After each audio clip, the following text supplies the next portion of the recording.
ఇవన్నీ తీసి ఇట్లా వేసుకోవాలి మగ్గుది.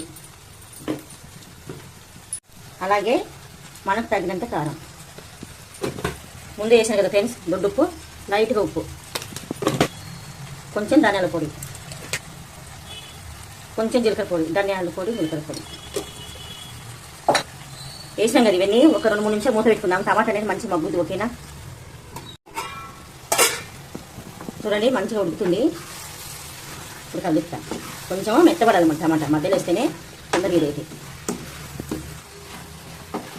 చూడండి కర్రీ మంచిగా ఉడికింది కూడా. వంకాయ ఒక 2 నిమిషాలు పెట్టుకుందాం అలాగే. ఓకేనా?